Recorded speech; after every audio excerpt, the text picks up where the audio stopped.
11월 6일 월요일 잠언 12장 17절로 28절까지 말씀입니다. 진리를 말하는 자는 의를 나타내어도 거짓 증인은 속이는 말을 하느니라.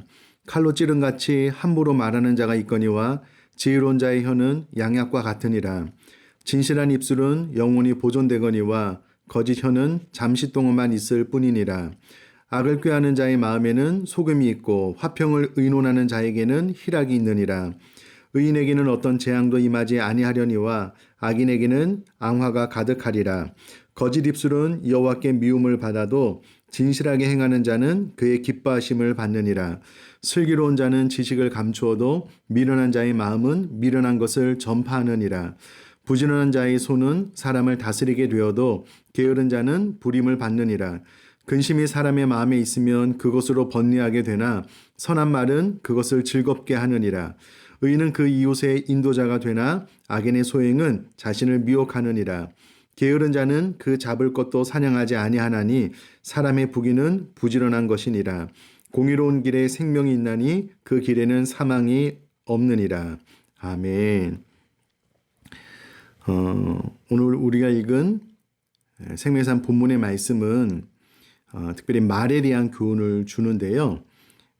보시는 바와 같이 17절로 28절까지 내용이 상당히 많습니다. 그래서 이 내용을 다 살펴보면 오히려 오늘 본문이 우리에게 주는 교훈의 핵심을 놓칠 수가 있기 때문에 몇 구절만 살펴보도록 하겠습니다. 특별히 본문은 말에 대한 교훈이기 때문에 17절, 18절, 25절만 좀 살펴보려고 하는데요. 17절의 말씀은 법정에서의 증언, 위증에 대한 교훈입니다. 제가 17절을 다시 읽어보면 진리를 말하는 자는 의를 나타내어도 거짓 증인은 속이는 말을 하느니라 라고 기록이 되어져 있습니다. 여기서 진리를 말한다라고 했을 때 이 말한다라는 것을 원어로 찾아보니까는요. 숨을 쉬다, 숨을 불어넣다 라는 의미를 가지고 있습니다. 이 말은 목숨을 걸고 법정에서 증언을 하는 것을 의미하고요. 이와 같이 목숨을 걸고 진리를 잘 증언하게 되면 의를 나타내어도 사람들로 하여금 알게 한다라는 그런 의미가 되겠습니다. 그런데 법정에서 거짓 증언을 하는 사람들이 있는데 거짓 증인은 속이는 말을 하게 된다라고 교훈을 해주고 있습니다. 우리 성도님들 드라마나 영화를 보시면 알겠지만 법정에서 증언을 하는 것은 정말 쉬운 일이 아닙니다. 상대편으로부터의 공격 또 그 사안이 중요하면 목숨의 위협까지도 받게 되어서 경찰들의 어떤 증인 보호 프로그램이 가동되는 것도 보게 되는데요. 그런 위기를 뛰어넘어 진리를 말하는 것 쉬운 것이 아닙니다. 그럼에도 불구하고 법정에서 진리를 말한다라고 했을 때에 하나님의 보호하심을 바라보며 또는 나에게 위협이 가해져도 하나님의 뜻이 실현되기를 원하는 마음으로 이 모든 위협도 감수해내고 진리를 말하게 된다라는 의미가 있습니다. 사랑하는 성도님들, 우리가 진리를 말할 때에 세상으로부터 위협이 가해질 수 있을 것 같습니다. 아마 시간이 지나면 지날수록 더 그런 시대를 맞이하게 될 것입니다. 예를 들어서 동성애가 잘못되었다라는 말을 하게 되면 주변으로부터 따가운 시선 또 공격을 받을 수 있습니다. 그때 하나님의 보호, 하나님의 뜻을 말한다라는 마음으로 언제나 진리를 말할 수 있는 저와 여러분 될 수 있기를 주님의 이름으로 부탁드립니다. 계속해서 18절 말씀은 악인의 말이 가져오는 치명적인 결과와 의인의 말이 가져오는 긍정적인 결과를 이야기를 해주고 있습니다. 악인의 말은 칼로 찌른같이 함부로 말하게 된다. 또 그렇게 말하는 자가 있다. 라고 이야기를 하고 있습니다. 여기서 찌름가치를 원어로 찾아보니까는요. 꿰뚫음, 관통을 의미합니다. 그냥 스쳐 지나가는 것이 아니라 꿰뚫어버리는, 관통해버리는, 그러니까 칼로 사람의 몸을 관통해버리는 것처럼 함부로 말하는 사람이 있다라는 겁니다. 또 여기서 함부로 말한다라는 것은 성급하게 말한다, 쓸데없는 말을 한다라는 의미가 있는데 이렇게 말을 하게 되면 큰 아픔과 상처 혹은 죽음에 이르게 할 수도 있습니다. 반면 지혜로운 자의 혀는 말과 언어는 양약과 같다. 여기서 말하는 양약은 고치다, 치료하다, 위로하다, 본래의 상태로 회복시키다 라는 등 다양한 의미로 사용되는 단어입니다. 그러므로 오늘 본문의 말씀은 신중한 언어 생활의 중요성에 대해서 이야기를 해주고 있는데요. 옛날에 제가 들었던 후배의 꿈 이야기를 잊을 수가 없습니다. 후배의 꿈 이야기는 그렇습니다. 본인이 꿈속에서 말을 하는데 저 멀리 한 사람이 하얀 붕대로 칭칭 감고 있는 것이 보였답니다. 그런데 본인이 말이 순간 칼처럼 바뀌어서 저 멀리 서 있는 붕대로 칭칭 감은 사람을 난도질하고 그 하얀색의 붉은 피가 스며져 나오는 것을 꿈속에서 보게 되었답니다. 결국 나의 말이 상대방으로 하여금 그렇게 큰 아픔과 상처를 줄 수 있다는 것을 꿈속에서 뼈저리게 느끼고 저에게 이야기를 해 주었는데요. 저도 그 이야기를 듣고 나의 신중한 언어 생활이 정말 중요하겠다. 조심해야 되겠다. 내 입술에 파수꾼을 세워달라라고 기도를 했던 기억이 있습니다.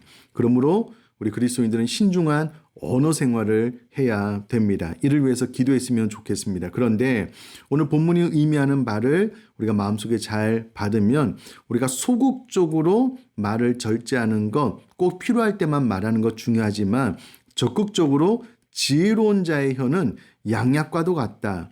나의 말로 타인을 고치고 치료하고 위로하고 본래의 상태로 회복시킬 수 있다라고 이야기를 해주고 있습니다. 같은 맥락에서 25절을 읽어보면은요. 근심이 사람의 마음에 있으면 그것으로 번뇌하게 되나 선한 말은 그것을 즐겁게 하느니라 라고 기록이 되어져 있는데요. 이것을 원어의 의미를 잘 풀어서 다시 한번 이야기를 해보면 마음속에 있는 두려움, 근심, 걱정 등은 사람으로 하여금 풀을 죽게 하고 스스로 위축되게 만든다라는 겁니다.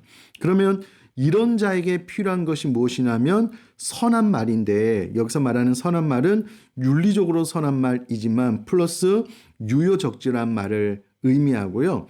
윤리적으로 선하고 유효적절한 말은 상대방으로 하여금 바른 판단력을 줄 수 있고 상처받은 심정에 위로와 회복을 가져다 줄 수 있다라는 겁니다. 그러므로 적절한 말은 타인의 생각을 바꾸게 하고 그 마음에 위로와 격려를 줄 수 있는데 그와 같은 선한 말을 해야 된다.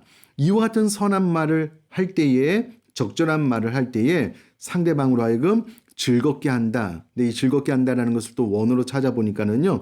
축제라는 의미가 있습니다. 그러니까 그 마음속에 두려움, 근심, 걱정이 있어서 사람이 풀이 죽고 스스로 위축된 사람들에게 우리 그리스도인이 선한 말, 유효적절한 말, 또 위로와 격려의 말을 하게 되면 그로 하여금 그의 인생이 축제로 바뀌게 된다라는 겁니다. 18절에 지혜로운 자의 혀는 양약과 같이 그 사람을 고치고 치료하는 것처럼 그와 같은 선한 말은 사람으로 하여금 축제의 인생을 살게 한다라고 25절에 기록이 되어져 있습니다. 그리고 이것은 계속 지속적인 격려를 의미하기도 합니다.